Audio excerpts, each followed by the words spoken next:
Nous autres, occidentaux, avons tendance à croire que nous ne pouvons comprendre véritablement que ce que nous sommes capables de représenter, que ce que nous pouvons transmettre par des signes linéaires ou par la pensée. Nous sommes, au fond, comme des gens incapables d'apprendre à danser si on ne leur dessine pas le schéma des pas. Ils ne sentent pas le rythme. Nous laissons inutiliser la vision périphérique de notre esprit. Nous ne lui faisons pas confiance. Lorsque nous voulons apprendre la musique par exemple, il nous faut la figurer par une notation d'intervalles rythmiques et sonores bien déterminée, notation inapplicable à la musique orientale. Le musicien oriental dispose assurément d'une grossière notation, mais il ne s'en sert que comme aide-mémoire. Il étudie la musique non pas en lisant des notes, mais en écoutant des maîtres jouer, et en la sentant, et en l'imitant. Cela lui permet d'acquérir des subtilités mélodiques et rythmiques que seuls les artistes de jazz occidentaux arrivent à égaler parce qu'ils appliquent la même méthode. Nous ne voulons pas dire que les occidentaux n'utilisent pas leur pensée périphérique. Nous sommes des humains, et en tant que tels, y faisons appel à chaque instant. Chaque ouvrier, chaque athlète, chaque artiste est amené à l'utiliser dans son propre domaine. Mais ce mode n'est valable ni théoriquement ni scientifiquement. Nous avons à peine commencé à prendre conscience des possibilités de cette pensée diffuse.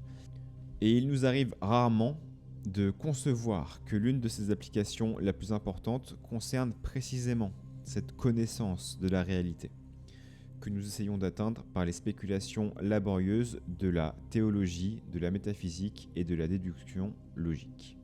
La société chinoise antique reposait sur deux traditions philosophiques complémentaires, le confucianisme et le taoïsme. De façon générale, la première d'entre elles régissait les conventions linguistiques, éthiques, légales et rituelles qui coordonnent les relations sociales. En d'autres termes, le confucianisme était consacré à la connaissance conventionnelle et c'est selon ces principes qu'étaient éduqués les enfants en vue de dompter leurs tendances naturellement fantaisistes et capricieuses et de les adapter à ce lit de Procuste qu'est l'ordre social. En quelque sorte, l'individu se définit lui-même et définit son rôle dans la société en formule confucéenne. Le taoïsme, par contre, était surtout l'affaire des gens plus âgés, en particulier de ceux qui se retiraient de la vie active. Cet abandon de l'activité sociale était une sorte de témoignage d'une libération intérieure à l'égard des modes de pensée et de comportement conventionnels.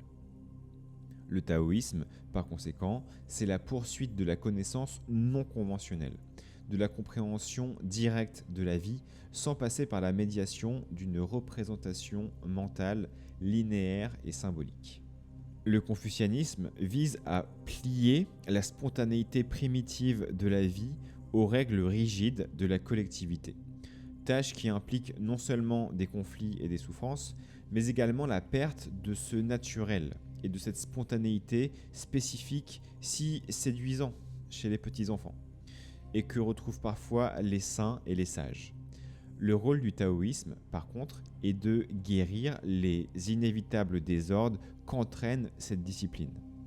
Et puis, non seulement de guérir, mais également de développer la spontanéité originale désignée sous le nom de Zhujian, qui signifie le fait d'être soi. Chez certains, les conflits qui opposent le formalisme social et la spontanéité refoulée sont si violents qu'ils peuvent engendrer le crime, la folie ou la névrose. C'est le tribut que nous devons payer en compensation des avantages, par ailleurs indiscutables, que nous retirons de l'ordre social. Mais le taoïsme ne doit en aucune façon être considéré comme une révolte contre l'ordre établi, bien qu'il ait pu parfois en être le prétexte. C'est un moyen de libération qui ne peut en aucun cas s'accomplir par la révolution, car il est notoire qu'une révolution contribue presque toujours à établir une tyrannie plus grande encore que celle qu'elle détruit. Se libérer des conventions ne signifie pas les mépriser, mais ne pas se laisser tromper par elles. C'est être capable de s'en servir comme d'un instrument, au lieu d'en être le jouet. Il n'existe pas en Occident d'institution reconnue correspondant au taoïsme, parce que la tradition judéo-chrétienne identifie l'absolu, c'est-à-dire Dieu, avec un ordre moral et logique conventionnel. On pourrait presque dire que c'est une catastrophe culturelle, car elle exerce sur l'ordre social une autorité excessive et stimule précisément ces révolutions contre les régimes et les traditions qui jalonnent l'histoire occidentale. Se sentir en conflit avec les conventions socialement admises est une chose, mais se sentir en conflit avec les racines et les bases même de la vie, avec Absolu lui-même, en est une autre. Il en découle un sentiment de culpabilité si absurde que l'on est amené ou bien à nier sa propre nature ou bien à rejeter Dieu. Étant donné qu'il est impossible de nier notre propre nature, on ne peut mâcher ses propres dents, on ne peut que rejeter Dieu lorsque les remèdes confessionnels ne sont plus efficaces.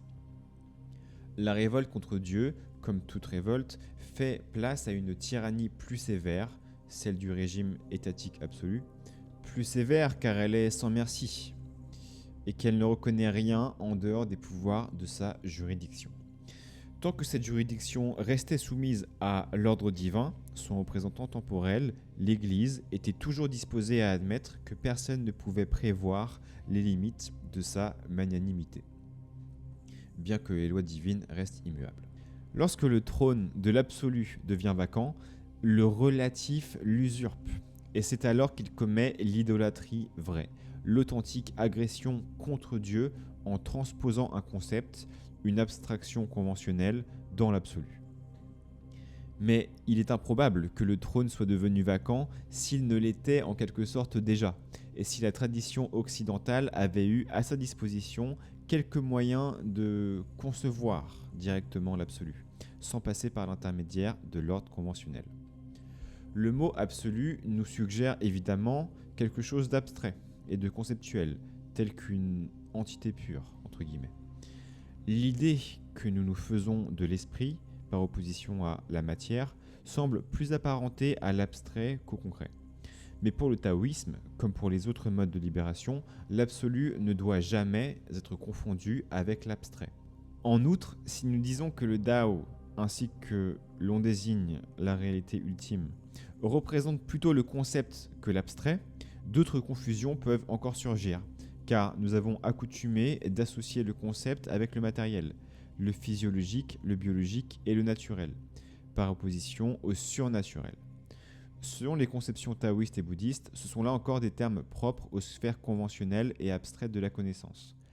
Ainsi, pour commencer à entrevoir ce qu'est le taoïsme, il faut au moins être disposé à admettre la possibilité d'une représentation du monde autre que conventionnelle, la possibilité d'une connaissance autre que celle que nous avons par l'intermédiaire de notre conscience superficielle, sous forme d'une abstraction. Cela ne pose pas de vraies difficultés, car nous savons déjà comment mouvoir nos membres, comment prendre une décision ou comment respirer, quand bien même nous ne saurions l'expliquer par des mots. Nous savons comment le faire précisément parce que nous le faisons. Le taoïsme est une extrapolation de cette sorte de connaissance, une extension qui nous fournit une représentation de nous-mêmes très différente de celle à laquelle nous sommes conventionnellement habitués, et qui délivre l'esprit humain de son identification limitante avec l'ego abstrait.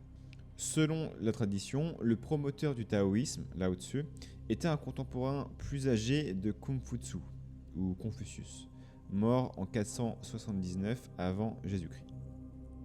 On pense que Lao Tzu est l'auteur du Tao Te Ching, un court ouvrage d'aphorismes exposant les principes du Tao et sa puissance.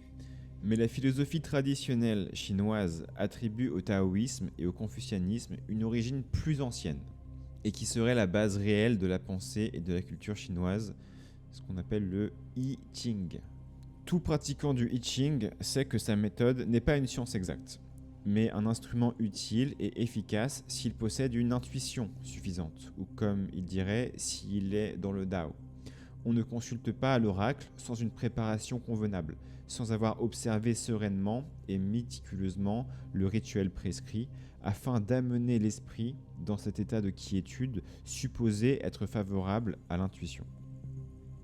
Il semblerait que si les origines du taoïsme remontent au I Ching, elles résident moins dans le texte de l'ouvrage proprement dit que dans son application et dans son inspiration, car les décisions prises par l'intuition tendraient à démontrer que cette sphère périphérique de l'esprit fonctionne mieux lorsque nous ne tentons pas de la contrecarrer, c'est-à-dire lorsque nous la laissons fonctionner spontanément par elle-même. Les principes de base du taoïsme commencent ainsi à se dessiner. En premier lieu, il y a le Dao, l'indéfinissable et concret processus du monde, le mode de la vie. Le mot chinois signifie primitivement le chemin, la voie, et quelquefois aussi parler, si bien que la première ligne du Tao Te Ching contient un jeu de mots portant sur ces deux définitions. Le Dao, qui peut être exprimé par des paroles, n'est pas l'éternel Dao. Mais en essayant de suggérer tout au moins ce qu'il veut dire, Lao-Tzu déclare « Il régnait quelque chose de vague avant que le ciel et la terre apparaissent. Quelle quiétude, quel vide, c'est la solitude inchangeante. Partout, l'action inlassable. » On peut le considérer comme la mère de toute chose sous le ciel. J'ignore son nom, mais le désigne par le mot Dao. Il dit encore « Le Dao est quelque chose de sombre et d'indistinct, comme c'est sombre, comme c'est obscur. Cependant, il renferme des images, comme c'est obscur, comme c'est sombre.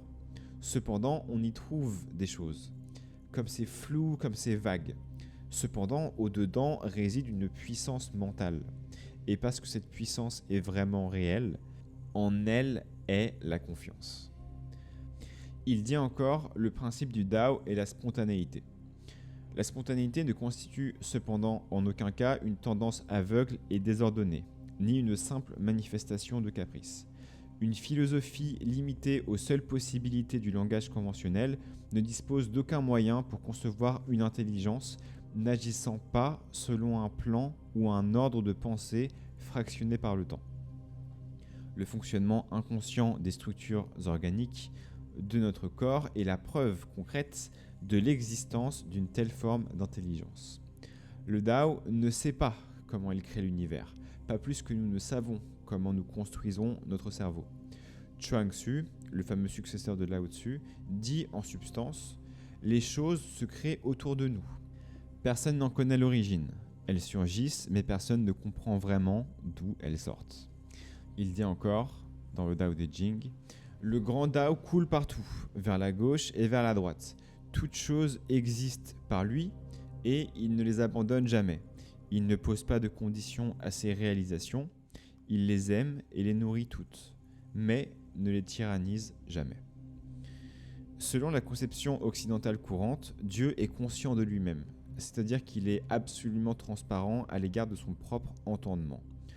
Il est un peu comme l'homme lui-même se voudrait, contrôleur et maître conscient, dictateur absolu de son propre corps et de son propre esprit.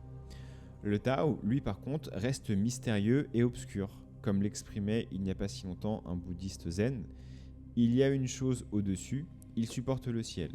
Au-dessous, il soutient la terre. Il est noir comme la laque et toujours en activité. Les critiques occidentaux tournent bien souvent en dérision ces conceptions vagues de l'absolu, les qualifiant de nébuleuses et d'ésotériques, en les comparant à leurs concepts bien nettement définis. Mais écoutons plutôt Lao Tzu. Lorsque l'homme supérieur entend parler du Dao, il fait de son mieux pour le pratiquer. Lorsque l'homme moyen entend parler du Dao, parfois il le garde, parfois il le perd. Lorsqu'un homme inférieur entend parler du Dao, il rit brusquement. S'il n'en riait pas, ce ne serait pas le Dao. Il est en effet impossible d'apprécier ce que signifie le Dao sans devenir, dans un sens assez spécial, stupide. Tant que l'intellect s'efforce frénétiquement d'emprisonner le monde dans son réseau d'abstraction et persiste à vouloir étiqueter la vie en catégories rigides, le sens du Dao reste incompréhensible et l'intellect se consume lui-même. Le Dao n'est accessible qu'à l'esprit, capable de pratiquer l'art simple et subtil du Wu Wei, qui d'après le Tao est le second principe essentiel du taoïsme. Nous avons vu que le I Ching avait apporté aux Chinois, en quelque sorte, la possibilité de prendre des décisions spontanées, efficaces dans la mesure où l'esprit est livré à lui-même et où on se laisse fonctionner librement. C'est le Wu Wei, car Wu signifie ne pas et Wei signifie action, faire, agir, ou effort, se donner la peine de, être occupé à. Pour reprendre notre analogie avec la vision, c'est lorsque nous regardons du coin de l'œil et non lorsque nous fixons directement un objet que la vision périphérique travaille le plus efficacement, comme c'est le cas dans l'obscurité. D'une manière analogue, lorsque nous voulons voir les détails d'un objet lointain, tel qu'une horloge, les yeux doivent être en état de relaxation et non pas fixés en faisant effort pour voir.